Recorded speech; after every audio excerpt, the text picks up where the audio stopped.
Welcome back to another episode of the Proptech Labs podcast. My name is Kunal, and you are also back with Raf. Hey, Raf, how you doing?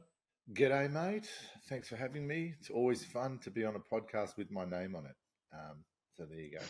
I'm back. Well, especially when it's the name of a Ninja Turtle, it's even better. That too.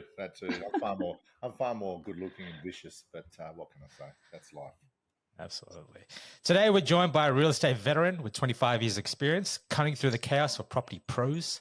She's the brains behind the livability features framework, a game changer for pitching energy-efficient homes, and the founder of Future Agent Academy, which trains agents to work smarter. From landing your first gig at 16 to pushing Proptech boundaries in Australia, she's all about saving you time and boosting your bottom line. Whether it's using data to show real savings or predicting the next big tech fix, she knows what actually works. That's why she's joining us today. Please welcome Cecille Weldon. How you doing? Hello, I'm good. A veteran. Well, that places me in an age bracket, doesn't it? Just means I've seen a lot of stuff. I don't know about that.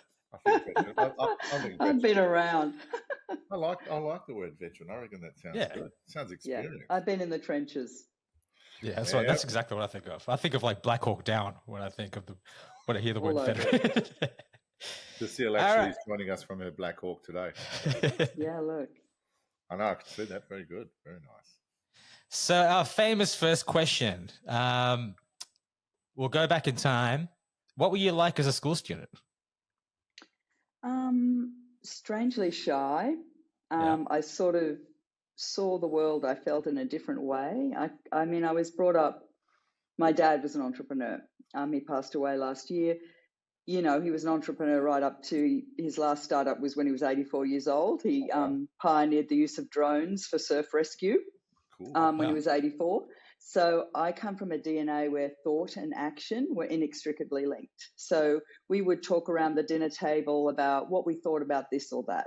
You know, he talked to me about BHP when I was 10. I knew what cash flow was as a middle name. You know, like I got business and vision. He was a very visionary publisher in Australia's history. And so it was really about if you had an idea, it was yours to do. There wasn't even a debate about that. So when I was 14, can you hear all those notifications popping in and out? I don't know if you can hear them. Good. When I was about 14, we were sitting around the table and I said, everyone was going to Bali back in the day. I'm aging myself now. And everyone had shoulder bags, calico flower bags. They'd come back and, they were sneaking dope into their boards. I mean, it was all the heyday of the late 1970s, mid-1970s. And I said, I think it would be really cool if a travel company gave their tickets to Bali in a bag. And he goes, okay. I went, oh. He said, well, do it. And so I pitched it to Travel Scene. I didn't even know what a marketing manager was. I rang up and got an appointment. I made a mock-up. I turned up at his office and he went, who are you? Like, I'm 14. Oh, I've got a great idea. Your market, you're marketing to me, my generation, and this is what would make a difference. I can make these shoulder bags with your brand on it and you can put your tickets in. He said, oh, great idea. I'll have 300. There you go. Oh, wow. And so then I had to find out about wholesaling. Then I had to find out about, so you know what? He never told you where to, all he told you was you do that next. He didn't give you any insight. You were just in the deep end. But by the end of that, I understood everything there was about business, an idea, pitching, budgeting, delivery, production line. So I had very early understanding of business wasn't a separate part of life from what gave you bliss or joy. It wasn't about earning a living and your life was elsewhere. It was a creative act. It was always looking for opportunities, always seeing what could be done better or a new way of doing things. So obviously when I was in high school, I was like, oh, we could do this. And everyone's like, yeah, settle. No, but we're meant to do it. Yeah, settle. And certainly at university as well. So, I think then you go underground with your entrepreneurship. Yeah. So you did this all at the age of 14? Yeah. So I then started a company and I did it for a record label. I created shoulder bags. I sewed them, silk screened them, delivered them, sort of pitched them. So I really had a grounding in how you turn an idea into reality very quick. And his big thing was an idea is an idea drops into your head, it's yours to do. And if you don't know how to do it, you're meant to learn, right? So then if you don't know how you're going to do this or that, then that's your journey, because an idea will change you first. And then you change the idea. It's not the other way around. And so the idea of you growing with an idea means that it can be a long game. In entrepreneurship, we're all about fast and we've got to get a new idea quicker. Yeah. But sometimes we need to go, you know what, it's okay. It is the idea will find its right time. Yeah. Well, how'd you go from, making bags? What was sort of your evolution to get into the property game? How'd you wake up? I guess I always had an affinity with property. I always had a real aesthetic. I'm sort of kinesthetic and visual. I always had a feeling of homes and I found it interesting. I always gravitated towards architects.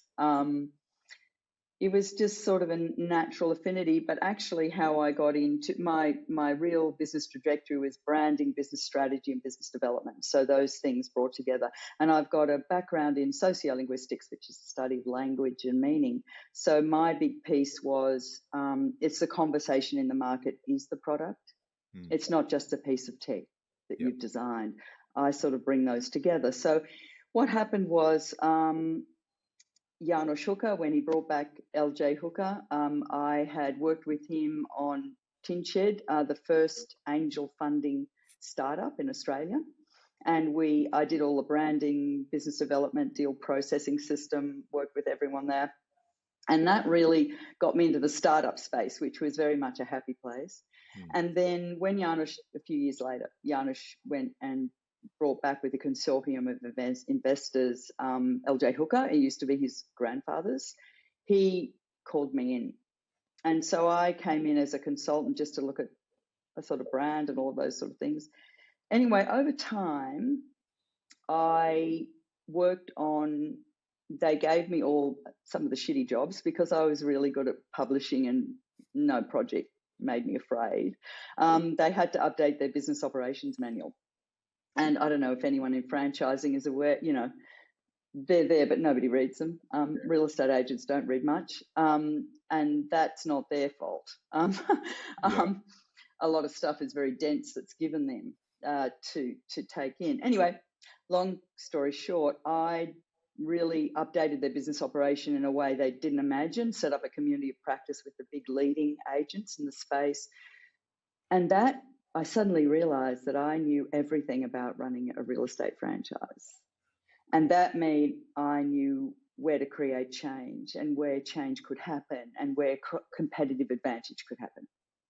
And so I had very deep insight, especially into the property management space. The way the rent roll is actually how an agency is valued and what a principal succession plan is. But nobody really looks at a rent roll asset as a property asset. They look at it as a cash flow. And so that's a really big pivot coming up, is to look at it as a property asset and what's the quality of the property in there. So after that, to cut a long story short, I realized that sort of energy efficiency, and for want of a better word, and I don't use it often, sustainability was really going to impact real estate. I could see that. And the reason I could see that is because agents started to come to me. By then I was on the executive leadership team, doing knowledge management, because I also do that. I'm a bit of a Jill of all trades. And agents started to come to me and ask them the question, is anyone asking about a power bill? Well, yeah. Lots of people start asking me about a power bill. I don't know what to do. Do I give them the power bill from the last person? And I started to track this and I found, well, hold on a minute. People are asking for a power bill because they have no other way of getting an understanding of the running cost of this property. But agents, it wasn't on their radar because it wasn't in the system. It wasn't in the training. It wasn't the things we look for. And no one realized that everyone was experienced. And so I actually started to record it and in terms of research. And so I said, you know what, this is something. Because, sometimes as entrepreneurs, you start, or even if you're inside an agency and you're a property manager and you're going, this is something. You hear a rumbling in your gut feel, and you sort of see certain signs, and a lot of people ignore them.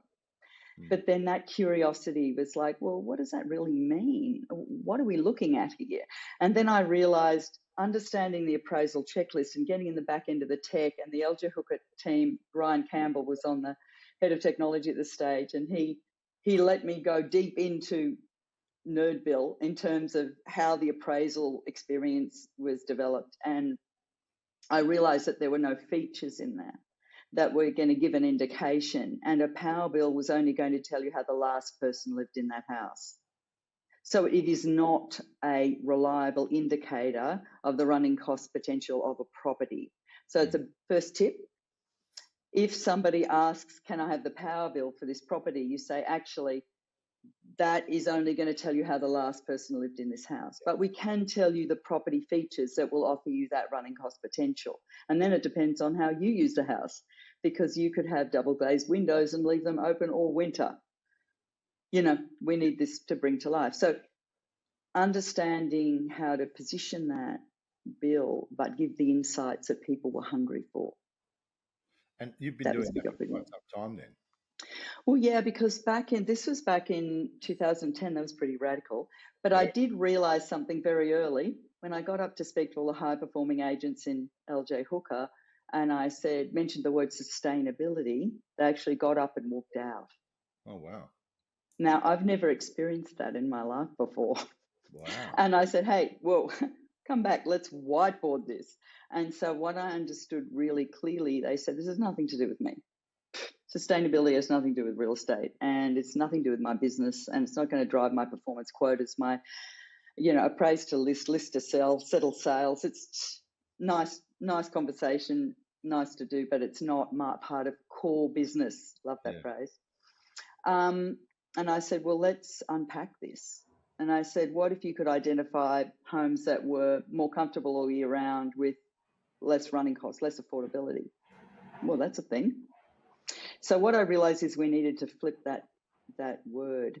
And Domain came on as a really big sponsor and provided us with free media. And we did full page ads using a different word, which was livability. And the words were health, efficiency, comfort, community. And that got a hit rate on every customer profile. And so I guess then I started to develop the solution, which later became known as the Livability Real Estate Framework, and the CSIRO acquired that in 2016. Because what I'd accidentally done is created a features-based energy performance framework. Because currently, when you look at the energy performance of a house, it's always in a rating, a whole of house home energy rating, whereas I was doing the performance measure out of every individual feature. Because all agents know online, it's about 3 bedrooms, 2 bathrooms and a car park. That's the language of property marketing. It's European appliances and granite bench tops. That's the short form that's being delivered that really drives value. And so if you're not going to deliver it in that framework, it's not going to enter the system at all. And it's not going to really become a part of the everyday conversations. So, I don't know, do you want me to keep talking about my story? That's the idea. Absolutely. It's all about you. Okay. Yeah. After that, I worked with the CSIRO Energy for 3 years, bringing insight into property marketing processes and really a little bit of respect, to be honest, for what is happening, the perception of value, the conversation in the market that agents are having, which is matching people with property. And they then have integrated that knowledge into a lot of the solutions that we're now seeing. So understanding that features and ratings are best friends, they're not competing, and that you've got a feature, you've got a rating, and then you update with features. So after that, I went back to my consultancy and went deeply into the property technology space again as a consultant. And I've been on the board of the Proptech Association. I developed some training programs. Part of the Livability Real Estate Framework was a training program for agents that won the Banksia Award. So the whole framework won the Banksia Award. And what I became very good at, what I'm very proud of, is creating training programs about this subject matter that are real estate ready. Because, all of this energy efficiency space, not sexy, not interesting, very dense. How am I going to say it? I've got 1 minute at an open home. Really, do I have to? So I actually made it absolutely you can deliver on that very quickly. And when you do, right now, this magic moment's occurred, which Raf, I think you guys are really aware of the magic moment where suddenly there's a whole lot of forces driving this new value proposition in residential real estate. Yeah. And that's around what a house can do for you, not just what a house has. And that's running cost, affordability, health, all those sort of things. And now it's really found its time, you know. So Future Agent is a portal really for agents to, people can go in, they can have a executive leadership briefing with me about what the big ideas are and how they can get that business development opportunity, whether it's property managers or sales agents. How do we bring this to life and integrate it very simply, really, into our normal processes? Yeah. Okay. So for a property manager to apply these principles, can you provide an example of how they would do this? Yeah. Property managers are very dear to my heart because they have a really hard situation between they've got to manage two relationships and they've got a long journey. Sales agents can come in and out like rock stars. The real people in property are property managers from my side of things. Then they're often the unsung heroes. They often have a crap load of regulation they have to comply with. This assumption that they know everything about a property from a construction point of view even. I mean, more and more is being asked of them and less is being delivered in terms of upgrading their learning and their skills and getting them on board. And a lot of the things you are doing, Raf, are helping that alleviate some of those friction points, you know. But for property managers, comfort. Now, what's interesting about this idea of comfort is the whole industry has hidden it, right? So we go all out of our way to make something seem more comfortable that's really uncomfortable. Yeah. So a lot of property managers will go to a property and half an hour before and try and cool it down in the heat of summer, or they'll try and warm it up in the heat of winter because they know they've been to that property and they go, Jesus, it's so like freezing. You know, if we don't do something about this, people aren't going to rent this place. It's intuitive because comfort is something that people pick up, they feel. So we've been accounting for uncomfortable homes. Now there's an amazing opportunity to showcase comfortable homes, right? When we showcase comfortable homes, we drive a market in them. And that means eventually we get more and more comfortable homes. When we keep hiding uncomfortable homes, we keep having more and more uncomfortable homes, right? So agents now need to go, what are the features that I need to know that are going to deliver comfort for this renter, right? And how can I showcase those? And how can we understand how to use those? And how can I have a capitalization conversation with my investor that is really directing them to that new value proposition and the new framework of value and risk that's underpinned by the financial banking and financial sector now? Because this is a big pivot, right? This is a big pivot. Properties need to be more comfortable all year round.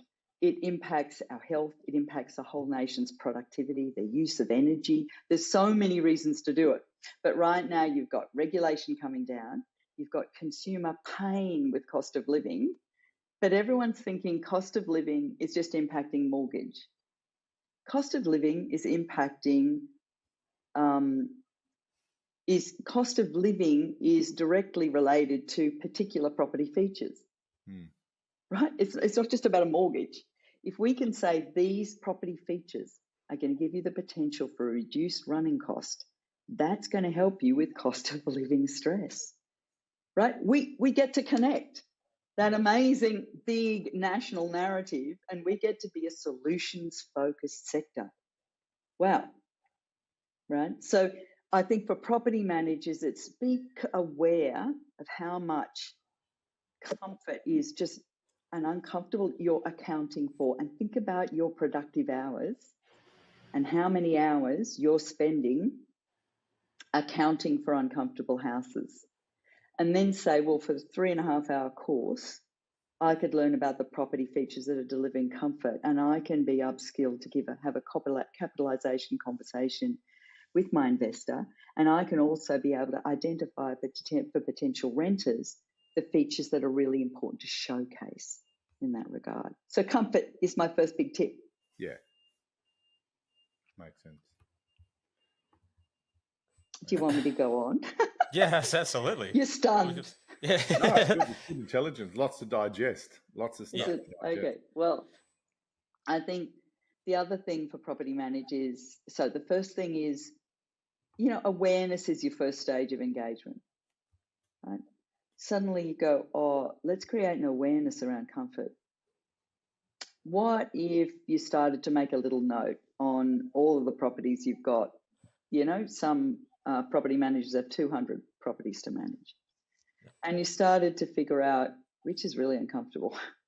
And you start to make a little note: uncomfortably hot, uncomfortably cold, uncomfortably hot, uncomfortably cold.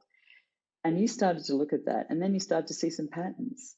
These are actually harder to rent. I'm spending more time on those. The landlords are really shitty. And you start to go, hold on a minute. How can we make that more comfortable? Yep. So the first thing I'd say, the first big shift. So number one is comfort. Become aware. Start to find the patterns. Be curious, right? Don't label it. Just start to find the patterns. The next thing is, instead of replacing like with like, replace like with energy efficient. Just have that as a standing order and say, look, we want to continually upgrade this property so that it's aligning with the new value proposition. If this hot water system breaks, we're going to replace it with a more energy and water efficient hot water system. Here are 3 that are on the market that we could replace it with. We need your pre-approval for one of those. And we need to understand, is there an extra technical thing we need to know about to replace that hot water system? Because, you can't have your hot water down for more than 24 hours if you're replacing your hot water system. So then you have a standing order with your investor. And so when it breaks, you just replace it with energy efficient, and then you tick it, because now you've got a feature that you can showcase as a premium feature in terms of comfort and running costs. Because 26% of a person's power bill is their hot water bill. You're right. Right. Okay.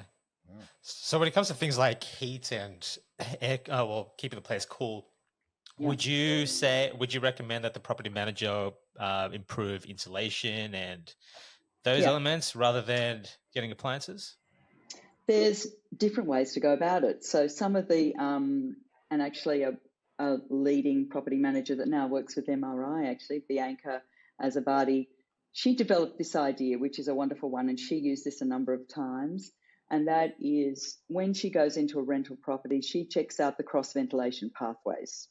Oh, wow. Right. Okay. So cross ventilation isn't about capturing a breeze, by the way. It is actually using pressure on the building to suck air out. So what it does is it actually sucks the hot air out when it's cooler in the evening. Right. So that means it creates a breeze even when there is none. Right. So if you've got cross ventilation pathways, which means something that can be opened opposite each other, either side of the property, then you have free cooling. Now, sometimes it's not possible to have that front door open because that's a security issue. Yeah. So Bianca had a very hot house on her in her books. She looked at these. There was a beautiful cross ventilation pathway. Now, it wasn't a particularly great suburb to leave the front door open. So she said to the investor, listen, we need to put a split system air conditioner in there because that's going to be the cheapest one that's really, really efficient. Yeah. They said, I don't have the money for that. And she said, okay, you need to put a security door on the front door then. Right? Yeah. So they get the advantage of the cross flow ventilation that's sucking the hot air out in those hotter evenings with a security door. And she was able to explain to the renter how to make that work. And over time, she was able to convince the investor to invest in that split system air conditioner. Okay. Because people are leaving rental properties once they get the bill. Yeah. You know, especially if it's a low, unfortunately, the lower rental, the lower income properties are the worst. And so they're getting the highest bill. So there's a mismatch. And we need to help investors on this journey. And if they don't want to spend money to improve the quality of a property, they shouldn't be an investor. Because eventually it's going to be harder and harder, I think, to get the finance for those properties, because this is the new direction for value and risk for the banking and financial sector. They don't want homes that are very expensive to run and very, very uncomfortable. And so, you know, if I was a principal with a really big rent roll, I'd be saying, wow, let's have a look at how uncomfortably hot and very expensive to run our properties are. And maybe we start to make a decision on, actually, that's not good enough for us to have in our rent roll. Thank you very much. We don't want your business. And what that principal has then done is shore up the future value of the rent roll by making that decision. So we either help them on the upgrade journey, and it's a micro upgrade, teeny weeny steps. You know, they can be a 3-year plan. It can be insulation in the ceiling. It can be external shading. Because if you stop the sun hitting the window in the first place, in summer, especially on the western side, then you've already made it comfortable. You're getting more out of your air conditioning. There's so many simple, cool shit that you can that you can take on board. It's not complex. There are simple solutions that are very easy to communicate. And investors say, let's put 10% aside from your rental income, and over time, let's have that as a bank that we can start upgrading feature by feature. Window tinting and all those things. Yep, even window tinting, I would go for external shading. Yeah. You know, because window tinting can look a bit gnarly over time, depending on how it's done. If you want to install new windows and you've got some coin, then, you know, double glazing, but really shading, external shading, not inside, because the heat transfer, once heat enters the house through the window, it continues to build up. It doesn't go out, the greenhouse effect. So if you stop the sun hitting the window, it'll already create a cooler house. Yeah. And external shading isn't a big thing to do. I mean, it can just be the wind out ones, you know what I mean? Manually done. It doesn't need to be, it can be external Venetians. Like, there are all sorts of amazing solutions now. And definitely, I mean, there's all sorts of things. So you can say to your investor, once you've done the training, you can say to your investor, what's the budget? Here's the things. Here's the list of the things we want to get you on board with, because that means that we can guarantee that we're going to be able to maintain your rental value, and we're going to have tenants that stay longer.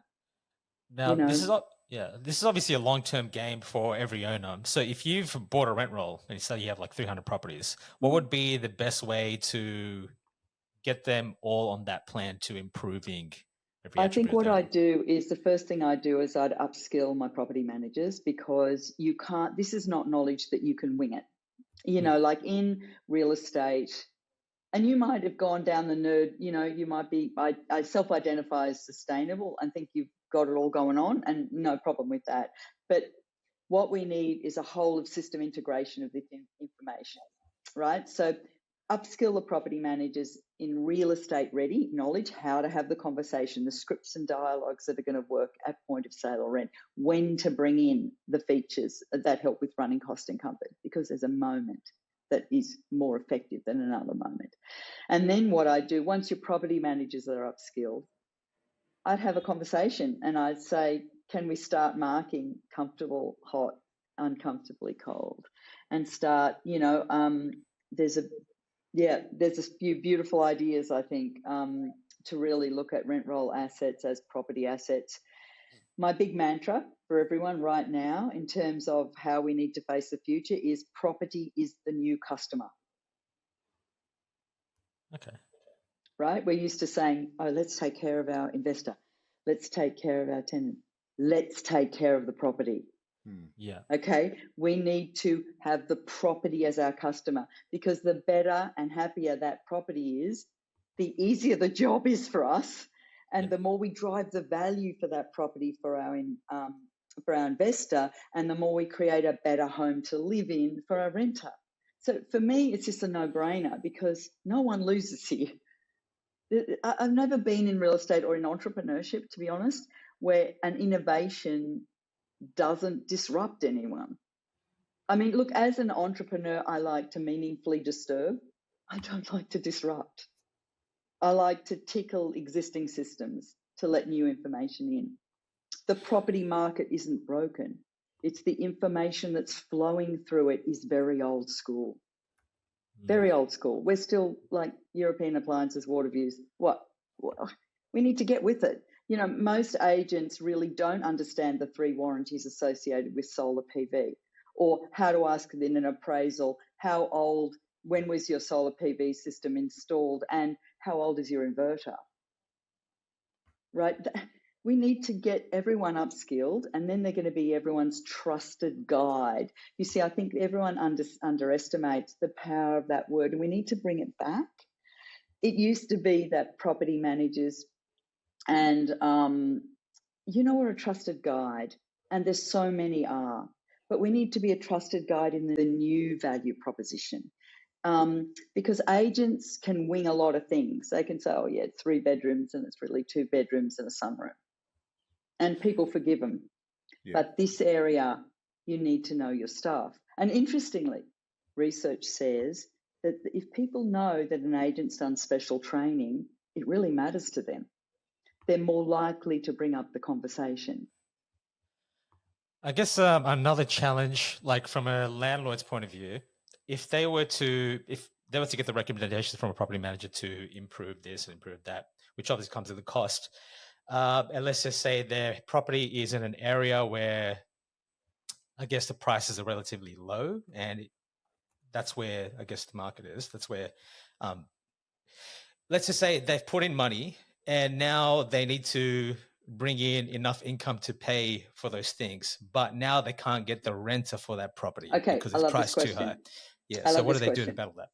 I love this question. First of all, in that low income area, right, and that is a low rental area, and that has a very old hot water system in it. Just imagine. So maybe it's $350 rent. That person, and this is a real scenario I'm telling you about, is getting a $1,200 hot water energy bill. Yeah, $1,200. Just think about that. They're paying $350 and they've got $1,200. What are they going to stop paying in the dead of winter? They're going to keep wanting a hot shower. I can tell you right now, because it's a freezing house, right? And so what happened to the disposable income that was there to keep paying the rent, right? So what's happening with that investor, if they change that hot water system, and there's so many grants available, so much low from the fintechs, so many amazing low loans to be able to do this. We'll talk about that in a moment. If they replace that with another hot water system, this is a fact also, the same amount of usage would be a bill of $198. So how much more disposable income does that tenant now have to keep paying the rent? Yeah. So I guess it's on the agent to educate them and educate the tenant about that, the open home, that right? It's in sell their them on business those things. interest. Yeah. There's a clear business interest opportunity here, right? Now, also, there's all sorts of new relationships happening because of this idea of comfort. So sometimes you can have very transparent conversation with your renter, and say, listen, we know the place is hot and you've been asking for an air conditioning unit. We're finding it difficult. Would you be able to pay $10 a week more rent? And then we can get it over the line and we'll get you the latest split system air conditioner. Yeah. Sometimes people like my sister will actually pay for the damn thing anyway because they're just that uncomfortable in the property. Mm. Yeah. Or they will say, I'll go halves. Because this is, I don't know if you've ever lived in an uncomfortably cold or an uncomfortably hot house. If you can just remember that, you would do anything. Absolutely. especially when we're all students, but even later in the day, you go into a place, you have no idea that lounge room is just going to be that hot, or upstairs is going to be stinking hot. And once you've lived in it, you just don't want to be there very long. That's right. You keep the fridge door a little bit open longer. You know what I'm just hang saying? Like, around. how much does it matter to us? Why wouldn't it matter to anyone else? And there's solutions for that. This is what, and they're all property-based solutions, and they're all things that property managers, you would expect them to do. The reverse, I'll tell you the reverse, is property investors coming to you and saying, why didn't you tell me about this? Why didn't you tell me about this 2 years ago when I could have started updating my property? You know, now rental standards are coming down. Why didn't you tell me about this, that this was going to happen? I thought you knew what was happening in the property market. You see, we can't set ourselves up as property experts if we're not experts about property. It's like a product knowledge. And we can't just rely on, as much as we love it, AI and the tech platforms. We have to have, it needs to make sense to us. Because the big thing is, if it's meaningful, it's memorable.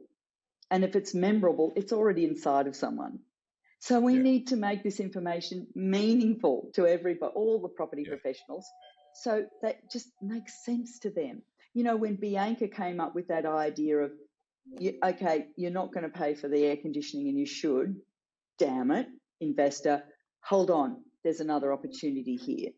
If you pay for the screen door, then at least I can deliver them some beautiful cross ventilation pathways that will suck that hot air out in winter.